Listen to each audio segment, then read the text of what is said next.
Welcome back. Today I have Peter Mejia joining me on my podcast. Peter is an acupuncturist and TCM practitioner. He has been integral in my own healing journey, both physically, emotionally, and in the way of women's health, because this is his specialty.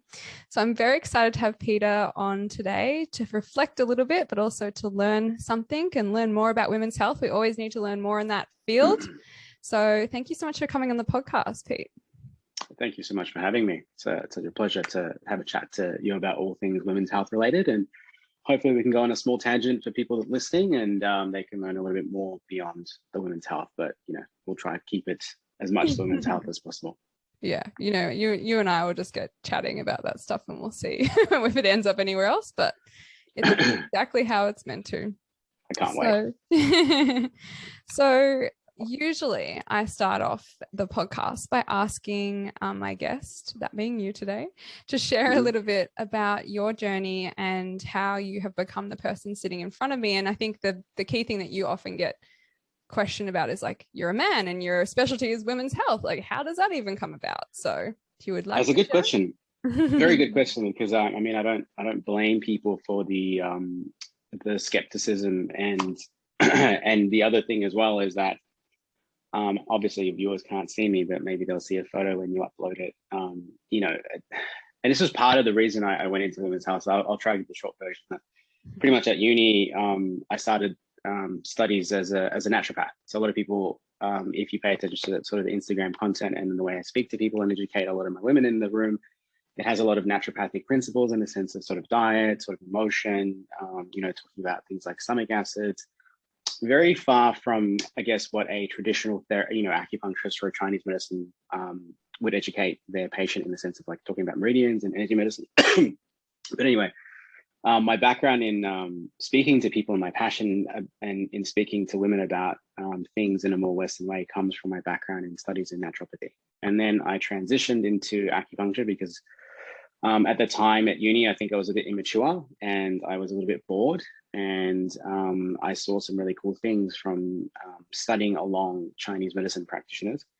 But even when I transitioned, it was actually quite interesting because, again, so when I transitioned, I thought, well, cool, let's give this Chinese medicine acupuncture thing sort of a go. And I'd sort of seen movies and thought, there's got to be something to these kung fu movies. And I'd heard very good things about it. So but during my studies, I had no interest in women. As in, I remember the gynecology subjects and the menstrual, and hormones, and even pediatrics, which is kids.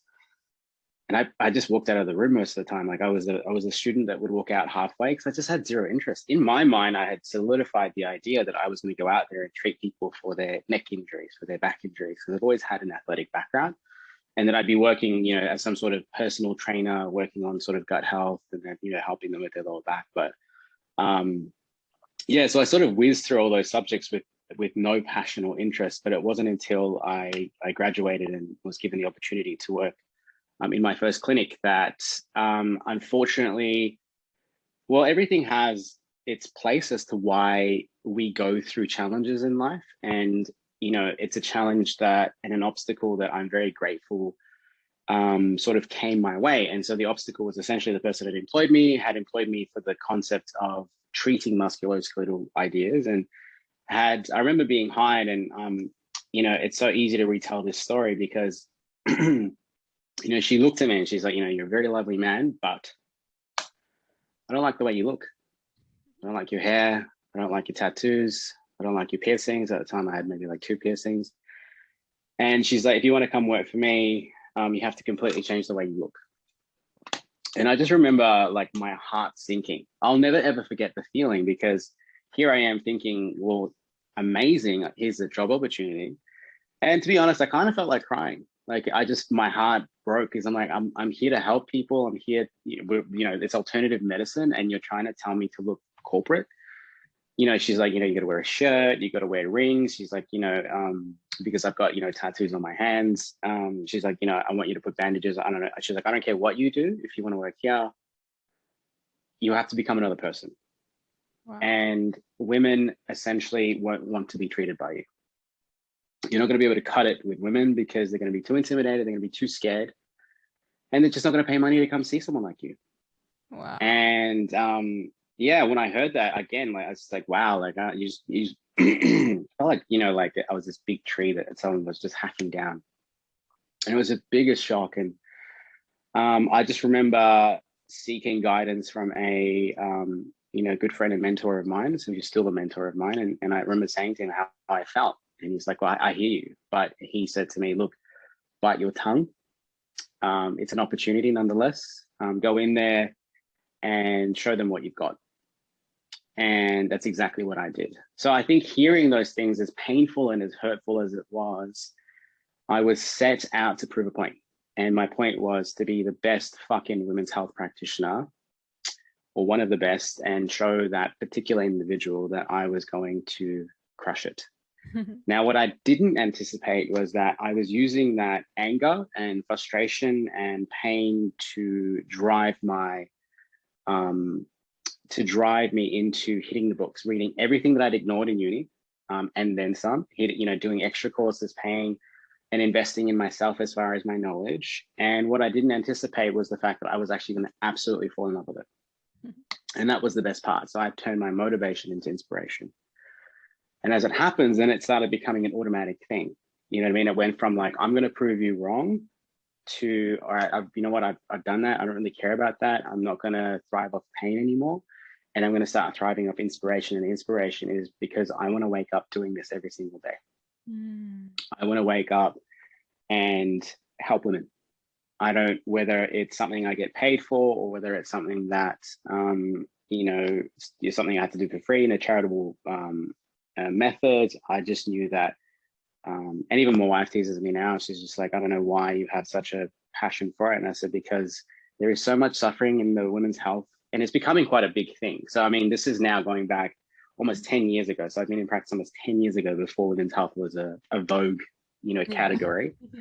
And yeah, and then, you know, I thought that at some point in time, you know, over this almost 10 years, that I would get bored. You would think, oh, I'd do a good 2-year stint, 3-year stint. But unfortunately, you know, the more I studied, the more I realized there was a lot of sexism in research. There's a lot of women that, you know, are crying for help emotionally, physically, spiritually, and they're being ignored. The common story of many women that I see that are chronically ill, so we've got endometriosis, PCOS, you know, known fertility or unknown infertility, or just, it could just be debilitating. It could be fibromyalgia, it could be chronic fatigue. You know what I mean? You go to your GP.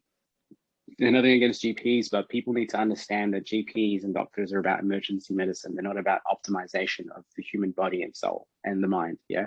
You go in there and you talk to a GP and you say, I'm really, really tired. I've got irregular periods. I've got painful periods. I've got acne. You get the pill. You get the pill and potentially an antidepressant. And the good thing is, if we skip forward to, you know, 10 years down the track where I am now, is that we have more women waking up to the idea that there is more out there. There is another opinion beyond that of allopathic medicine. If, of course, women choose and opt for the pill and it works for them, I say all the power to you. I'm not about saying, you know, medication is rubbish. It definitely absolutely has its place. It's just the fact that too many women are ignored. And so, you know, 10 years down the track, after, you know, being motivated and then turning it into an inspiration, I'm still learning, and I'm as passionate as ever. So it was a long answer for you. No, I love it. It was an excellent answer. And yeah, I really love that transformation of moving to thrive off inspiration rather than just being motivated by, you know, pain or suffering in some sort of way. Yeah, that's so powerful. Yeah, it's really interesting because I love hearing more of your story, because, you know, I think I met you like 6 years ago now. Would it have been, perhaps? Oh, a long time ago. Yeah. I and my whole family practically has come to see you in the following years after that. Yeah. And, you know, I was referred to by a friend, so deepest gratitude to her as well. But I think that there are some people that still haven't even experienced acupuncture. And I think for me, sometimes I become like, I forget that people don't quite know like what the meridians are, or even like what acupuncture, or they've heard of acupuncture, but it's like this whole original thought process of like a million needles and all that sort of thing. And I want to ask you, to clarify that for those of us, those of listening that aren't quite on tap with what the acupuncture can offer, but also like how powerful it is that you can literally work so specifically with women's health and optimizing health, because it's what we need more in our society at the moment is how can we optimize our healing so that we are healthier beings, so that then we can show up in better ways to help those around us. And we live in such a society that isn't quite conducive to that, perhaps. Yep, absolutely. Yeah, so I really appreciate you sharing that. So let's start off with you telling us, how does acupuncture work, and do you need a million needles in your head to make it work? No, and I think again, going off the going off the typical, sort of Hollywood presentation of the, I don't blame society. And actually, I think that and this is when people see me and I use an average of probably 5 needles. Max is when I count them, because some of my clients are like, oh, how many needles I have in me? It's maybe like 15. First of all, they're really fine needles. So compared to what you see in the movies, there's not these like thick, coffin nail like needles. And by and large, they shouldn't really hurt. Every now and then, you're going to get a really sensitive spot. And again, look, throughout my career, I have transformed the style of acupuncture that I practice. And now I do practice what's a more traditional, it's known as a traditional classical type of Japanese acupuncture. And it is the most gentle style of acupuncture in the sense that some of my clients will be like, I don't even feel anything whatsoever. And for me, I'm like, that's great, because I'm doing my work in the sense of like, I know I'm transforming you. And at the same time, you're very comfortable, because one of the primary things that we have to do as an acupuncturist, and this is where people need to understand it, is we have to take you from the overstimulated, overthinking, stressed out state, which is known as a sympathetic state, which most people will know as a fight and flight. So think of a tiger, or, the subconscious brain is constantly thinking that there's a threat.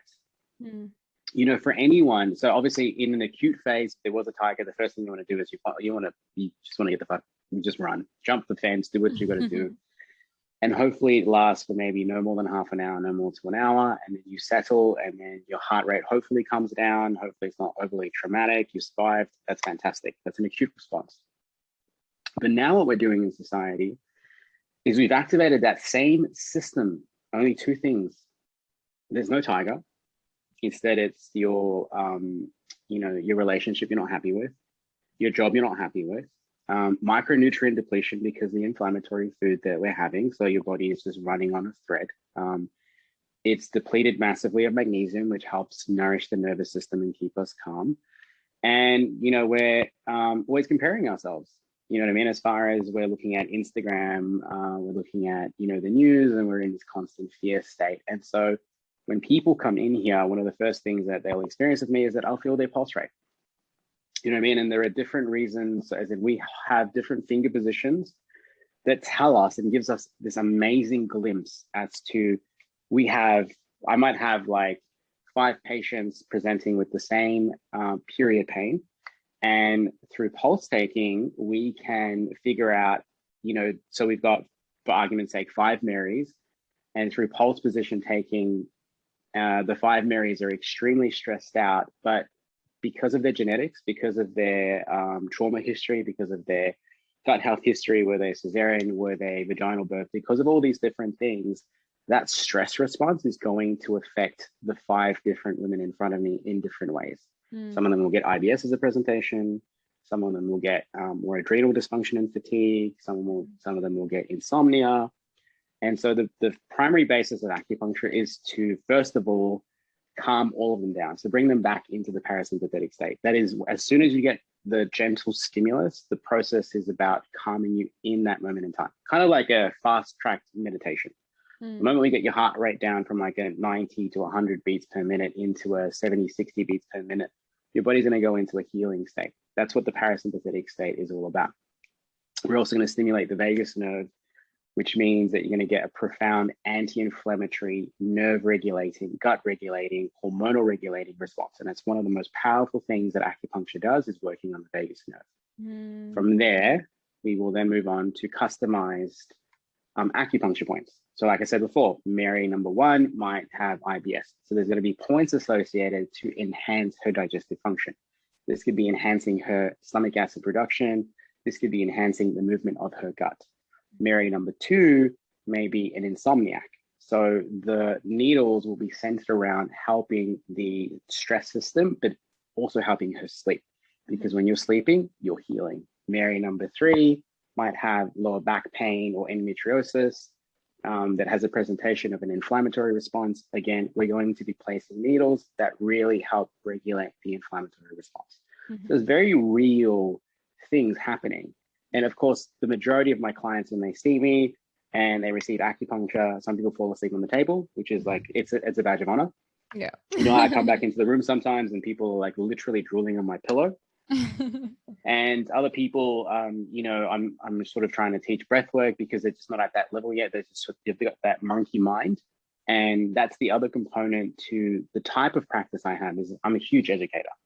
So a lot of the perceptions of acupuncture is you come in, you get some needles, you lie down, person leaves the room, see you later, you come back in, I'll see you when I see you, sort of thing. And that's great. But for me, I need you to understand how you got into your predicament to begin with. Yeah, so I need to teach you how to do diaphragmatic breathing.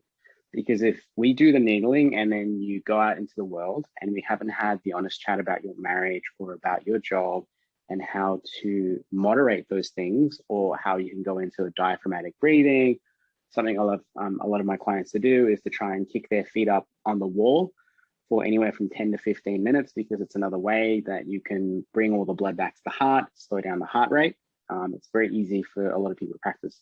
So with me, I'm the sort of practitioner that I'm very big on education and I'm very big on homework, because I need to take it beyond the needle. And that's the one thing that my clients and my client base will often experience in common, is that they'll often come in having seen other people and they'll be like, oh yeah, cool. You know, I got a crack or a pin or wherever else and I felt fantastic. But I was never told what was actually happening. You know, I was never told what I could do at home. Yeah. What role me not liking my husband has on the entire, you know, presentation. What me not being in a job that I wake up to, you know, and all those things which I call sustaining stress factors need to be addressed. Yeah. Because there's nothing that pisses me off more than people getting treatment for like 3 to 6 months or whatever, and then they never really took accountability or were told to take accountability for their own mental, physical, spiritual, and emotional health. 6 months down the track, people will relapse. And if you weren't educated on how you got to that predicament to begin with, then I really haven't done my job. Yeah. That's my personal belief, and that's how I like to treat all my clients, is I like to get deep in the sense of like, this is where you are, this is how you got there, and this is how we're going to get you out of there. I love that, Pete. And I think that, you know, I met you were the person that suggested kinesiology to me, or to look into studying kinesiology. And there's just something so powerful in this aspect that you talk about of treating the person rather than treating the symptoms, because then when you do that, you really get to that root cause and real transformation can happen in a person's life. Like I remember when I first came to see you, obviously I was suffering from skin condition at that point in time, hormonal imbalances. I'd been told a wide range of different information, perhaps that didn't, I don't know, we didn't quite figure out if any of it matched up at the end, but you know, I got through it at the end of the day. But there was a big part of me feeling stuck in my environment. And so that was throwing everything else out. And I remember you saying to me, like, that's what I needed to address first, rather than trying to like treat the skin or treat these other things. And there's something, I don't know, I just looked up to you so much in that moment, because you really taught me from that get-go of like treating the person rather than the symptoms. And I think that could be a big gap sometimes especially in the allopathic kind of community, but even through alternative practitioner too. Oh, so absolutely. It's a lot of symptom chasing, you know. Yeah. So I'm very, you know, it's, you know what it is. It's funny you say that about like, you know, you being grateful, and I'm so humbled by the fact that you feel that way. But you know, I'm always grateful for my own patients, because my own patients teach me a lot of lessons. And I think as a practitioner, you have to be grateful. You can't get to that phase of being, the ego is a killer of practice. Oh yeah, stay humble. Yeah, when you get to that point where you're like, I am the shit. No. For me, it's like, yeah, I don't think we can ever be that way. And that's why I'm always grateful for the people that step through my door, because you have chosen to come through that door. And, most people will stay with me in the sense of the journey. Not everyone will, because not everyone's going to like me. And I've actually come to terms with that, and that's fine. And I remember hearing this mentor of mine, and he said the best analogy, because everyone wants to be liked. Even practitioners, we take big offense when people don't come back. Yeah. And he had the best analogy. He's like, think of it this way. He's like, the easiest way to think of it, is, his analogy was basically a physical. He's like, your mom might find you attractive, your wife might find you attractive, your friends might find you attractive, but Betty down the road might think you're ugly, and you need to be okay with that. Yeah. You know what I mean? Yeah. Because Betty's not your problem. You just need exactly. to try and help the people that want to be helped. Don't worry about Betty. And when I heard that, I was just like, wow, like that's such a good way to think about it, because again, we're thinking about the ego. We need to be liked, we need to be loved, we need to help everyone. It's such an easy trap to fall into. Definitely. I have a teacher, my yoga teacher, he had an analogy which reminds me of this as well. And he spoke about when you're wanting to start a fire, you need the stick that you have to start the fire. And that's the teacher or the practitioner that you go to. They're there to help you start the fire. But at some point, you've got to throw that stick in the fire, and you've got to find another stick to make another fire. And so it was just, for me, when I heard that, I was like, it was a good reminder of that humbleness and remembering that, like, I feel that you are a person that you're constantly learning and evolving. So it allows people to learn and evolve. You kind of go at the same pace. So some people will stay with you for long periods of time, but others will move down a different path. And I think it's the same thing in relationship or whatever it is. You'll either got to throw that stick in the fire, or you keep that stick with you to always be a fire starter. Who knows? Yeah, absolutely. And I don't think there's anything wrong with any of that stuff, but yeah, just don't get obsessive about that stick. Yeah, exactly. Yeah, don't be obsessed. Don't make that stick your guru. Yeah, absolutely. It's just a friggin' stick. Yeah, pretty much. I like the analogy. Yeah, me too. I liked that. Yeah, you're gonna steal that. That was from Marcus. What would you say is the biggest gap that you see in women's health at the moment versus what you would have seen 5-10 years ago? Biggest gap right now, I think, I think that in general, like there's still a lack of education at the grassroots level. When I started, there was a lack of education, full stop.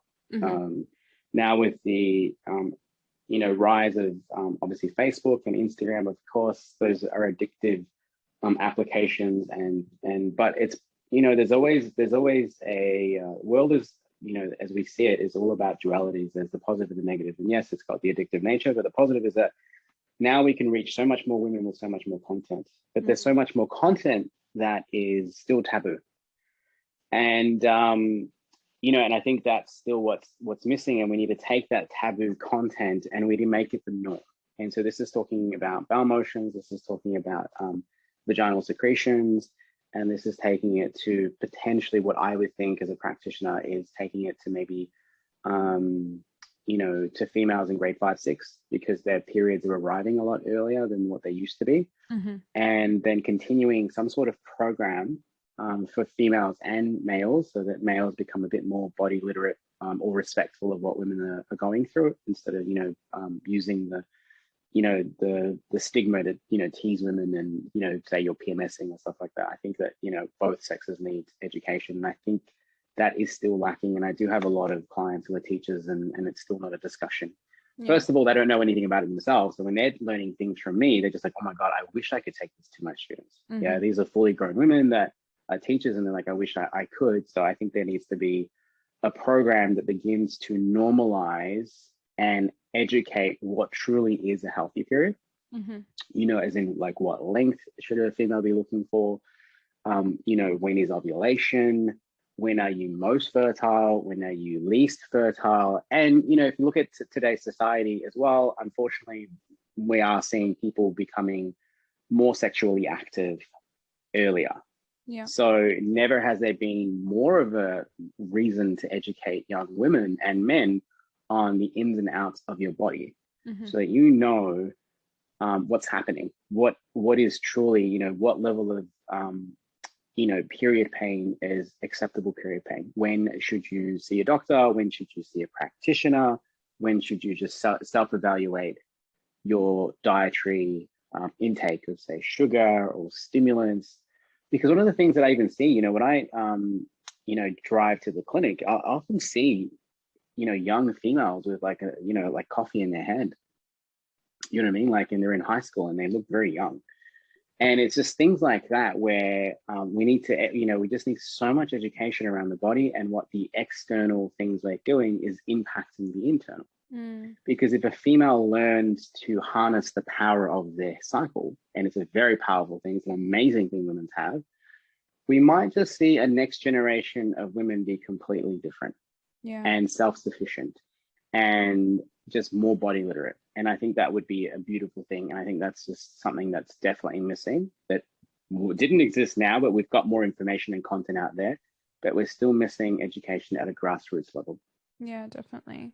So let's get into the cycle a little bit more deeply. I mean, I talk about periods a lot, but let's talk about periods just briefly, because I want to go more into the other aspects of the cycle that is maybe harder to get information on, depending on where you get your information from. Yep. So what would you say? I mean, and normal is a tricky word, but to do with cycle. But what would you say is a healthy bleed look like, and how do you look at that? So a healthy bleed for me, so first is the flow. So pretty much, if you do Google it, it says pretty much anything above 80 mils is a little bit too much. Whenever I say that to people, it's very hard to actually quantify. So as a practitioner, I will actually say to my clients, look, what that looks like, what your period should look like, or what we want to try and achieve, is anywhere from a 3 to 5 day bleed. Yeah, that's relatively healthy. And, once you start pushing out to the 6, 7, 8, 9, 10, it's getting a bit too long. What we're looking at from a flow, which is, how heavy or light you're bleeding, is ideally, if you're a tampon user, it's anywhere from 3 to probably a maximum of 5 sort of tampon changes. And likewise with pads, just for the average sort of pad, we're not talking about like super pads, we're not talking about maxi pads, we're just talking about like average sort of pads. Likewise, we don't want the pads to be excessively saturated. And most females, once you start having that discussion, that opens up the discussion of like, all right, cool, I use 4 super tampons, 4 maxi pads, and they're completely soaked. But that's getting a bit more onto heavier flow. But ideally, 3 to 4 changes of a pad or a tampon. Anything 80 mils or more is starting to get more on the heavier side, and ideally bleeding for 3 to 5 days. There should be minimal to no clotting. So clotting is an indicator there's an inflammatory response, there's insufficient circulation to the uterine lining. There are so many different things that are, sort of happening. And, the question I'll often ask is, is it a 5 cent piece? Is it a 10 cent piece? Or are we looking at big, big chunks of blood? And often we see big chunks of blood associated with extreme period pain. But in an ideal world, we really don't, for a healthy period, if we're getting adequate blood flow to the uterus, if we are, living a lifestyle that is relatively low inflammation, if we're moving enough, getting that lymphatic flow, so not sitting down 12 hours a day in a corporate office, then we should be looking at the 3 to 5 days, the 3 to 4 changes, nice fresh red blood. It can go from a little bit brown to red, but ideally a nice red color is what we're looking for, because it means that you're getting really good oxygenation to that tissue and blood. And then, towards the end, if we go into a 4 or 5 day bleed period, then it's obviously going to turn a little bit brown again, and then it should finish. There should be no spotting pre-period ideally, and there should be no spotting afterwards. So after the 5 days, let's say, there should be no like spotting day 6, day 7, day 8. All those sort of things indicates that something else is sort of happening and it needs to be investigated. And there should be minimal to no pain. So there should be really no usage of Panadols, analgesic, all that sort of stuff like that, because anything that causes women to have to medicate means that there's something wrong. And that's one of my pet peeves as well, where period pain has been made quite normal. And so part of the work that I do with many of my women is that they essentially get to the point of their period where they don't even see it coming. No irritability, no PMS, no excessive breast changes, and then all of a sudden they wake up and there it is. And it's just the most, because I always get text messages, I get emojis, I get smiles, and I get all these sort of things where people say to me like, I didn't think that was possible because of what I was conditioned to believe as a girl, and my mom and my auntie and all my people around me, that it's just not a thing to have some sort of difficulty within your period. That doesn't mean all your periods will be that way. I mean, that would be ideal, and there's so many different variables, but there is definitely a lot of women, and a lot of the women that I end up treating end up having the 3 to 5 days, nothing excessive with their blood flow, not too many clots, and not too much of a lead up. I mean, that would be ideal and perfect, but it doesn't always stay that way, and we've got to account for life variables. But yeah, and so I hope for the people listening out there that you go back and you listen to everything that I said as far as what should be considered relatively healthy, and anything outside of that I would say is slightly abnormal. Yeah, perfect.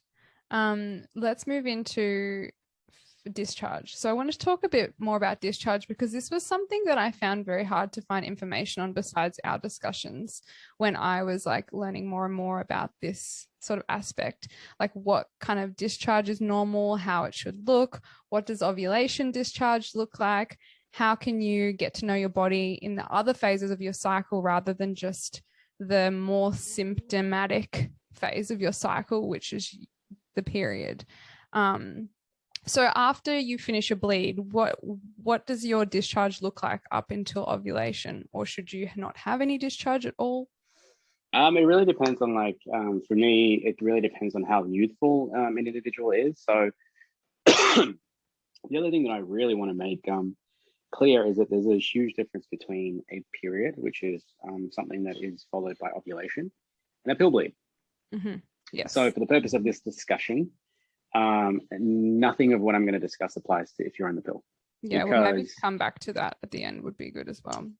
Yeah, so what I'm saying and what I'm going to answer, it means that if you're on the pill, it doesn't count. But this is if you're getting a natural cycle. Yeah. And so post bleed, essentially going into the follicular phase. And so if you're from the age of 30 and below, you will start to get natural discharge, because the follicular phase is where estrogen starts to rear its head, and estrogen starts to stimulate your cervix and your vagina to have natural vaginal secretions, which is a great thing. So this can be sort of clear, it can be white, it can be sticky. And this will often, so for the sake of education, if we're going off a 28-day cycle, this will often go up to day 10, day 11, where the rise in estrogen starts to change the response of the cervix. And it starts to open what's known as the fertile window. And then we go into what we would call more the watery. And from day, say maybe 10, 11, 12, by the way, this is textbook, so not everyone is like this. And at some point in time, you will get what's called egg whites. Yeah. So egg whites is essentially as the name states, it gets a bit more clear, it gets a little bit more cloudy, and there is a lot more of it.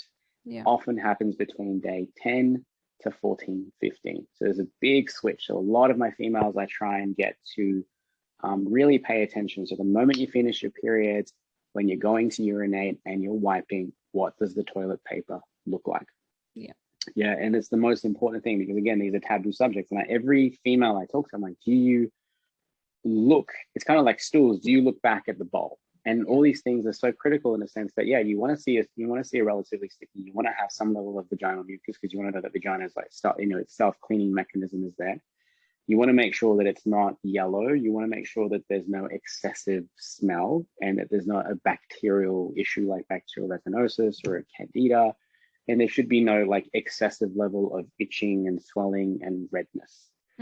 So take those things out. What we should be seeing, as I said, straight after the period, it usually goes a little bit white and sticky.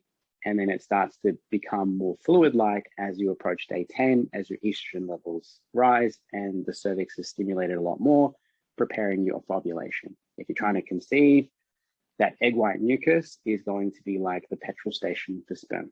Yeah. So it's like that's the indicator. Absolutely. Yeah. So I get women to play with their mucus if they're trying to conceive or if they're trying to learn the fertility awareness method. So for me, it's when you reach pretty much day 10 to 15 on a 28-day cycle, I'll get women to wipe, look at the tissue, and pick up the mucus essentially and see if it stretches. Yeah. Because that's what you want. You don't want it to be breaking all over the place if you're trying to conceive or if you're trying to figure out where you are. And then once you ovulate, you get another very powerful hormone be created, which is progesterone. Yeah, it's how women make the progesterone predominantly. You can make a smidge of it from your adrenal glands. So once you ovulate, the door is closed. So you ovulate day 14. There's anywhere from 12 to 24 hours for the egg to survive and for conception. If you miss that window and you go into day 15, 16, then the progesterone is going to essentially make your discharge be extremely creamy. It creates like a barrier and protection of the cervix. So what females will typically see when they go to the bathroom or they wipe, the most common thing is in their underwear. It will be thick, it'll be creamy, and it'll crack. Yeah, they'll look at the underwear and I'm guaranteed as females are listening to this because I love seeing females' faces. I'm saying this, as I'm educating them, like, how the fuck does he know? It cracks. Yeah. And so when it cracks, that is if you're trying to use the fertility awareness methods and you're day 16, 17, and you're seeing that type of mucus, you actually can't conceive. The window is closed, the bridge is closed. Yeah. And the mucus has changed, and it's just not hospitable for sperm. Amazing. It's funny, after my most recent fast, I got my cycle back that next month, and then I had my ovulation the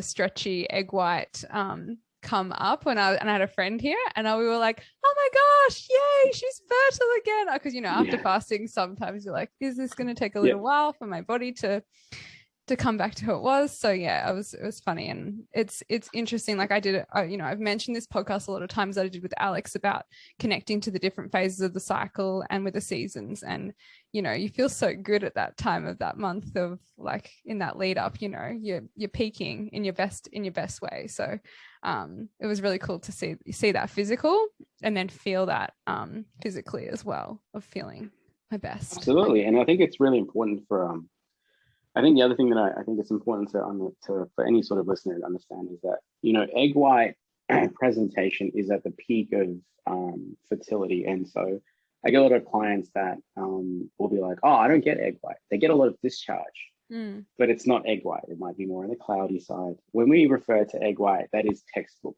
again. And if you get egg white just like yourself, I'm like, that is amazing. But I also don't like to dishearten people in the sense that, because a lot of people come see me for conception and they're like, I'm not getting that. I'm like, cool. You have to factor in the fact, that you're 35, 36, 37, 38. Your cervix does age. It's not just your skin aging, it's not just your ovaries aging, your cervix and your vagina ages too. So there's often less of it, that window, as far as the mucus change or secretions that enhance, it tends to be around day 13, 14.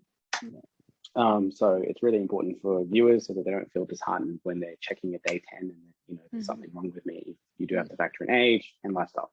Yeah. And I think even if you're not looking to get pregnant or you're not on a fertility journey, there's a big aspect of connecting with these things is connecting deeper with who you are as a person, and appreciating and moving through, not blocking yourself to these things because they might be taboo, like you were saying, Pete.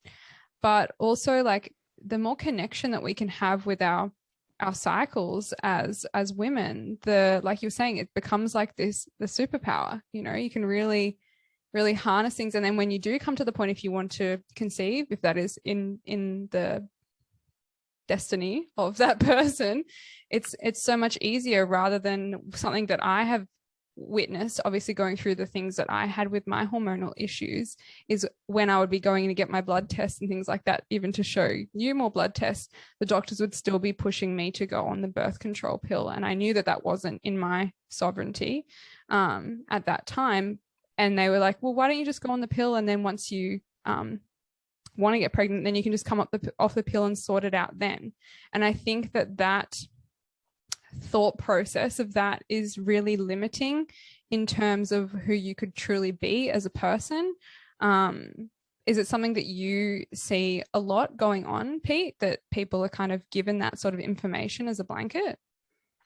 Absolutely. And as I said before, everything I discussed there is for a natural cycle versus a pill, or a IUD or whatever it is, sort of people choose to use. And it's essentially just a band-aid. And I mean, the one thing I do say to a lot of my females is that, look, at the end of the day, if you don't want to have kids and I'm educating you about the pill and your menstrual cycle, I'm not responsible for kids. Like my little disclaimer of, part of the work I do is to optimize your uterus, optimize your ovaries, and optimize your feminine power, which is, the period. That can't be done on the pill. You know what I mean? Even blood work, you mentioned blood work before, all the typical tests that people will read, and I'm like, oh, I'm estrogen dominant or excess, I have adrenal this, I have blah, blah, blah, this, can we run blood work? It's a big no, because of the mechanism of the pill. It throws pretty much most of your blood work out. There is some basic stuff that you can do. And and I think all we can do when females do choose to go on the pill is really optimize their gut health, optimize their liver health, that they're detoxifying it properly and trying to mitigate as much of the potential side effects. And there's side effects to all drugs, and the pill is no different. And I think, look, what I've come across recently that I think needs to be, and this is why I love females learning about the power of their period and natural cycles, is that I'm so blessed to do the work that I do. And what I mean by that is that, in spite of being a male in this arena, because there's been some time now that's lapsed, people know that I'm pretty passionate about women's health. And with that comes honesty, comes an openness, and professionalism. So a lot of women will come in and they're like, I'm really having this problem, or I really want to do, X, Y, Z. And so the thing that I'm seeing a lot is painful sex that's associated with being on the pill. And I think that's really, really not discussed, because the pill shrinks your ovaries, right, by up to 50%. So that's going to have an impact. It shrinks your vagina, it shrinks your vulva, it just shrinks your vagina. Does it shrink your clitoris as well? Yeah, it shrinks your clitoris. Oh man, get off. And it ages your cervix, so you get less. So we're talking about the secretions before, and so that leads to a lot of females to be quite dry. So when it comes to, say, intercourse or whatever it is, self-pleasure. And the thing that a lot of women don't click, and we have this conversation, is, if you went on the pill quite young, or libido is another massive one as well, a lot of these side effects from the pill can take ages, you know what I mean? And a lot of these women aren't going, these young women, they're in, 25, 28, early 30s. They're not going to their GP saying, they're embarrassed, you know what I mean? It's that taboo subject. And I know, if someone says to me, I've been on the pill since I was 12 and I'm coming off at 25, one of my questions is sex painful? Yeah, because I know most of the time, and again, as I'm saying, I'm grateful that women open up and they're like, yeah, I thought that was just me. And I said, but I bet you're insecure. I bet that's impacting your relationships. I bet that's impacting the way you feel about yourself. And that's the part that isn't discussed and is so neglected by doctors. And I've had females recently, so chronic UTIs can be a manifestation of that as well, where it's not even a UTI, it's just the abrasiveness of the action of intercourse that irritates the vagina, giving you the illusion of a UTI. Yeah. And because of the drying and the shrinking, there is actual damage done to the vagina. And so a female, becomes phobic and fearful of intercourse. Yeah. Do you know what I mean? That sexuality is taken away from her.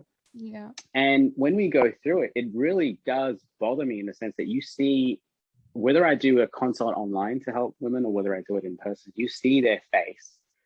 And the one thing I always say to females is I say to them, I just want you to know this isn't your fault.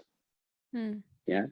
Nobody bothered to walk you through everything and let you know that these are the potential side effects and consequences of being a pill.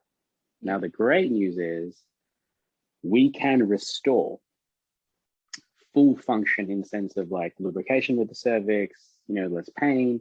Sometimes I will send them to a sexual health therapist as far as a psychologist, because they're a lot more specialized when it comes to sort of getting over the fear of having sex. And, a lot of self-worth comes in there, and, I'll send them to a kinesiologist if they're more energy inclined. Mm-hmm. So I send people to the right person that resonates with them. Doesn't always have to be like a medical model professional, and I have no hesitations referring to either way. But it's such an important thing that females need to understand, that a lot of the stuff that the pill does to you, if you opt to do for it, I really want females to understand it. Painful sex, shrinking of your reproductive system, depression, chronic thrush, chronic bloating.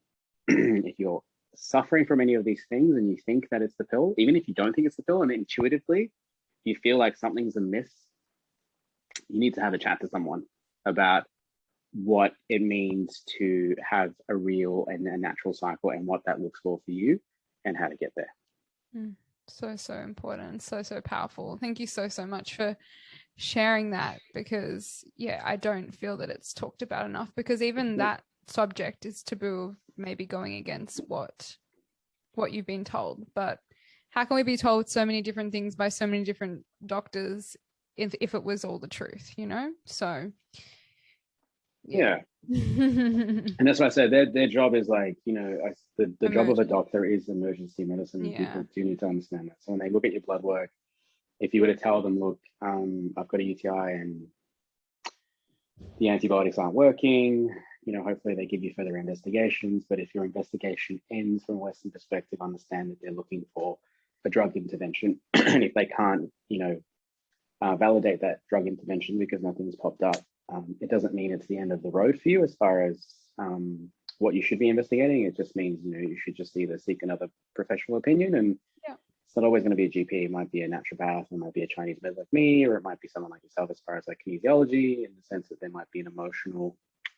there's so many different things that women can opt for, and they need to know that we are out there.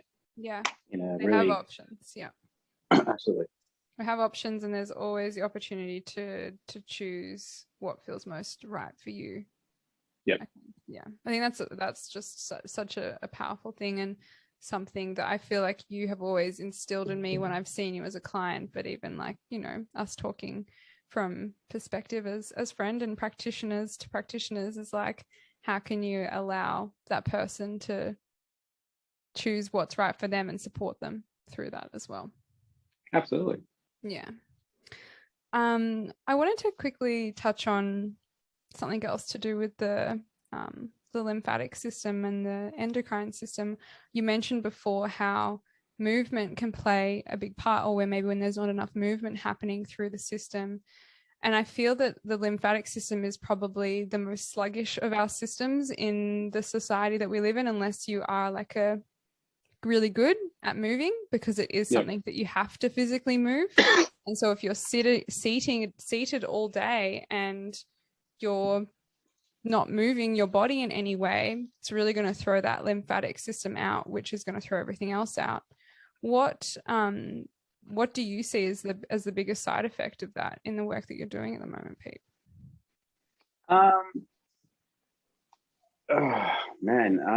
I'd say, obviously there's immune system issues there. There's, without moving of the lymphatic sort of system, which is like a drainage immune system, definitely like reproductive issues. Lack of movement means, your gut's not going to be functioning right, your pelvic area is not going to be functioning right, and your brain's not going to be functioning right. Mm-hmm. So we've got mental health, we've got gut health, we've got general immune health, and reproductive health. So, and now, like, I think, if ever I would, because we've always known that a sedentary lifestyle is going to have a negative impact on circulation, lymphatic flow, reproductive health, just general health. You think diabetes and insulin resistance and things like that. But COVID, not to get into a discussion about COVID, but just very briefly, was the best and quickest example of that, because it's one thing to read it in the papers and know it and see it on the news where they're always like, lack of movement leads to weight gain, yada yada. But COVID brought a whole new level of what I'd call stagnation. And with that, I think the worst part would be period pain from my scope of things, of what I started to see a lot more of females who had never had period pain, or clotting in their periods, or heavy sort of periods started appearing with these presentations. And it was a direct result of working from home and not having a sit-stand desk, or not being educated on the fact that, go for a walk, really get everything moving, do yoga, do Pilates. It's really interesting. So that was the first thing that I saw impacted. And the second thing I saw impacted by the lack of movement and being sedentary through COVID and working from home is mental health declined massively. Mm-hmm. You know what I mean? We need movement and exercise to create new memories, good memories. It stimulates something called BDNF, which is like a growth for your sort of neurons in your brain to learn new things. Mm-hmm. And we were just so tunnel visioned. It's just, we were just like some of my clients are in this zombie state. Because now I'm here in the Gold Coast, and as I'm saying this, I was in Melbourne last year. And so it really just made their susceptibility to mental health issues that much worse. I think movement is so critical. And so again, with women, you're looking at the mental health aspect, or, of working 12 hours at home and sitting down. And then you've got the reproductive aspect of things. And then when they both fused together, it was just not nice. Yeah. It was something brand new that I hadn't experienced on a consistent basis, because you'll see the odd person that works in corporate. But this became a massive, massive problem. And that was really hard to navigate with people, because it was like, you need to get up and move. And, it's not just for the sake of, it's for the sake of your reproductive health and reducing period pain. And this is what you sort of tell people. It's not just, this is again where we go back to the education. It isn't just about placing needles in people and being like, yep, you'll be right. It's like, no, we need to figure out what's happening. And a lot of the time it was that lack of movement. It was, the impact on the lymphatic flow. And it was the impact on their immune system, their gut health, just everything really. Just being sedentary and for a prolonged period of time, that, particularly for females, is just not a good recipe. I'm sure that most of them probably felt a bit stuck in their experience with that too, Yeah, absolutely. And exactly, it just feeds this. That's what I'm saying, that's why I didn't want to go too much into it, but it feeds this nasty cycle, because, when you're in a depressive state or a hopeless sort of state, that gives rise to trying to eat hyper palatable foods, meaning, you're high fat, you're high trans, the really good, delicious stuff. And, so because that's, it's a really quick hit of dopamine and serotonin. So the two feel good hormones that it's going to give you that immediate gratification. You get that really peak, that big rise. And then there's also just powering through, using that sugar to power through whatever work they were doing, or to get through the homeschooling. And so then you've got the inflammatory response. So here we are, stagnant, sitting down 8 hours a day, slowly having our mental health chipped away at. And then we're having these foods that also isn't conducive to good health as well. That inflammatory response is going to feed the negative bacteria, shift your bacteria in the vagina and in the gut. And it was just this really, really crazy cycle. So again, very lucky to do the work that I do, and give people a really good treatment plan, and say, look, beyond the needles, this is what we've got to do. This is the strategy. This is how we're going to optimize you in the current climate.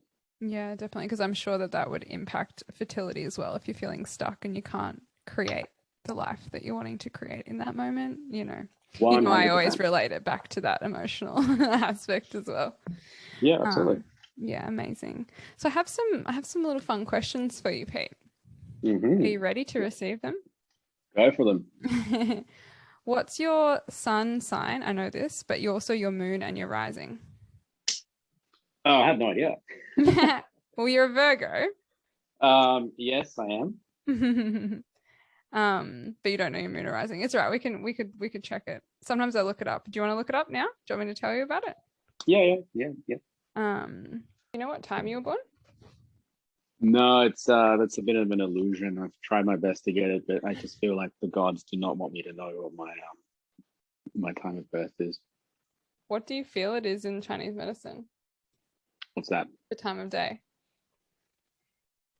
Do you ever I don't know. I feel like I was born in the early hours, like maybe between 1 and 3 for some reason, just intuitively. It's just, but yeah, my mum, yeah, I don't know. It's not in my birth certificate. I've looked because someone's tried to do my numerology, at, like a really detailed one, and yeah. yeah, that's an illusion, and I just see it as a sign from the gods, I guess, saying, "Yep, we don't want you to know that much about yourself." Apparently. So we can't find out your rising because we don't know the time, but your moon is in Leo. Do you know much about Leo? Nope. It's a fire sign. It's the lion. I mean, I feel like you have this kind of big teddy bear lion kind of vibe about you. Yeah. But it's also that like they're really good at like the energy of royalness, and like it's a fire sign, so there's an aspect of you that's quite easygoing and good at connecting with other people, and that warmth that comes through is probably there because Virgo doesn't often feel that way to people. So it's probably your Leo coming out quite a lot in those aspects. Oh, wow. Yeah, I'd say, yeah, definitely. I mean, look at the line of words I do. I do have to obviously connect with people and, be stoic from time to time. What's your favorite fruit? My favorite fruit. I'm really, really big fan of starfruit. Are you? That's such a random fruit to be a fan of. I find them so sour. That's why I like them, which is it's everything that, like, it's interesting because from a Chinese medicine perspective, yeah, we have constitutions, and my constitution is a liver type, and the element is wood, and very much like your star signs, you can have like bits of little bits of the other ones that change your personality, but as a whole, I'm a liver person. This can be seen because of facial diagnosis, which we also have. So it's my eyes are on the bigger side.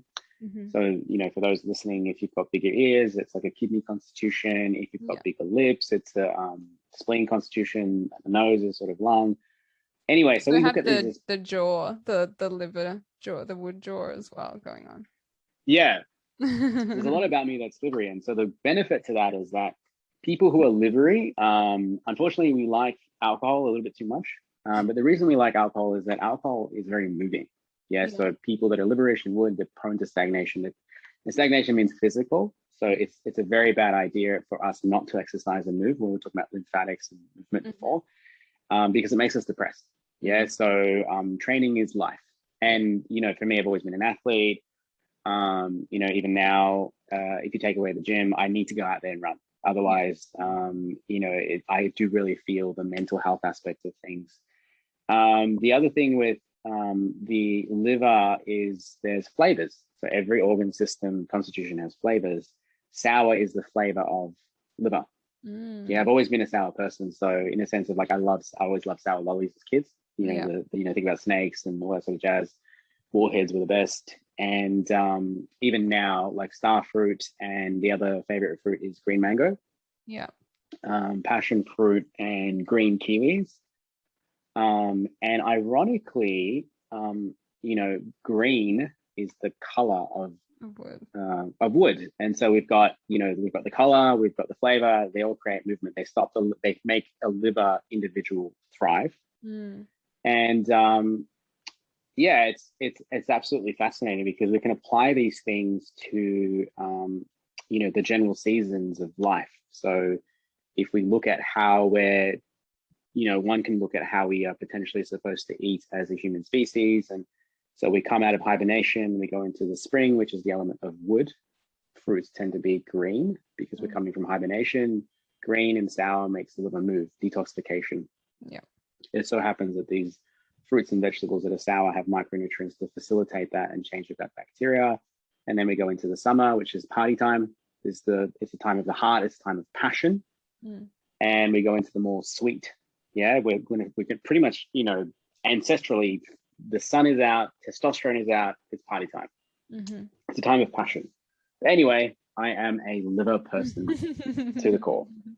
Yes. I have a lot of fire, so no wonder I like all the sweet, but I also have a lot of metal. We know this. Yeah. So you can be hybrids as well. So Yeah. I have no doubt I'm a hybrid. Do you know your human design? I don't know what that is. Yeah, no, it's all right. We won't talk about that. If you could return to one moment in your life and re-experience it again, what would it be? Ooh. My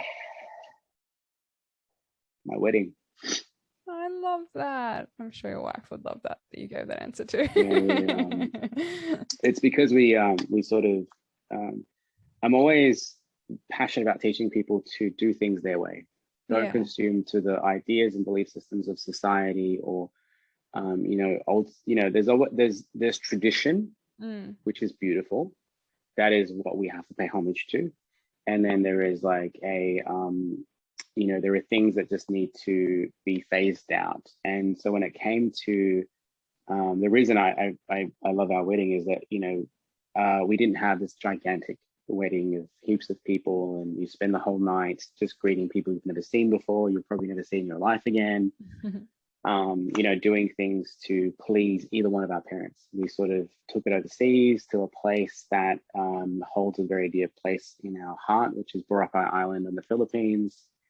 And I think the reason I love it beyond our wedding is that we did it in a style that was amazing. It was beautiful, but our friends that we brought together, a lot of them that had never met each other, ended up everyone just melded. It was this big 5-day, beautiful, joyous occasion on a picturesque island, and nobody was.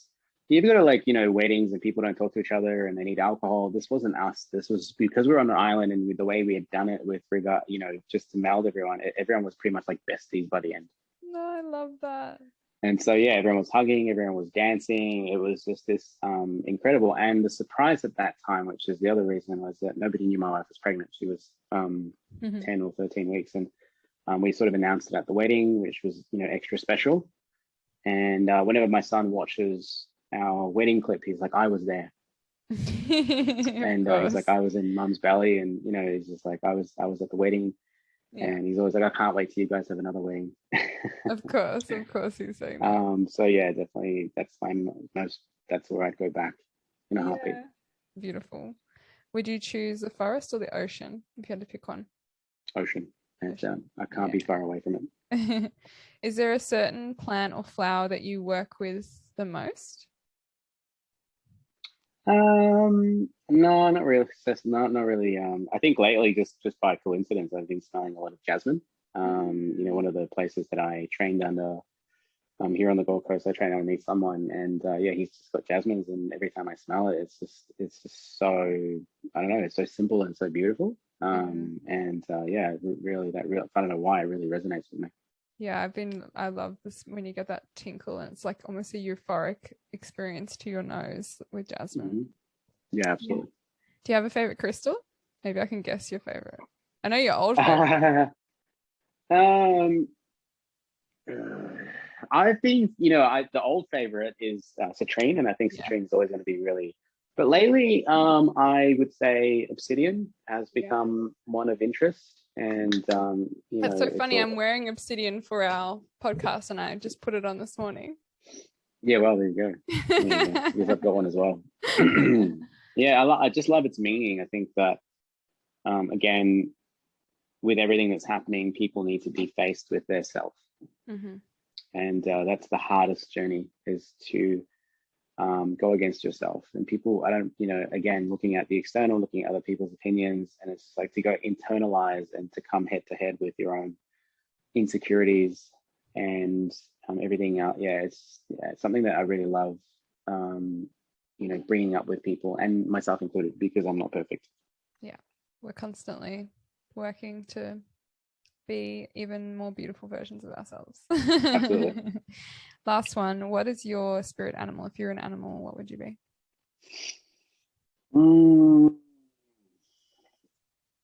I think it would be a tiger. There you go. So you've got that big cat energy going on in the Leo. Yeah, it's the tiger is always, it's always popped up. It's just an image that's always popped up, and I think that I remember I had a reading by a I don't know, psychic. I don't even know what you call it, clairvoyant. Yeah. And yeah, and what their thing was, the animal that they sort of envisioned was a lion, and then I'll never forget what she said. And yeah, she's like, one day you will build something special for women, but you will be surrounded by women. You'll have all these lionesses, and you will be, at the top of a rock surrounded by them. And I don't know why that imagery just seared in my mind. Is it related to women's health? Is it related to like a gigantic wellness clinic? Is it related to a message?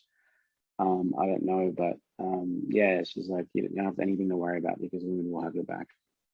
Yeah, that's amazing. And such a beautiful thing to finish on. If people want to get in touch with you, you have a clinic both in Burleigh, and you also have staff down in Melbourne, even though you can't get down there at the moment, and you're doing online consults, all three.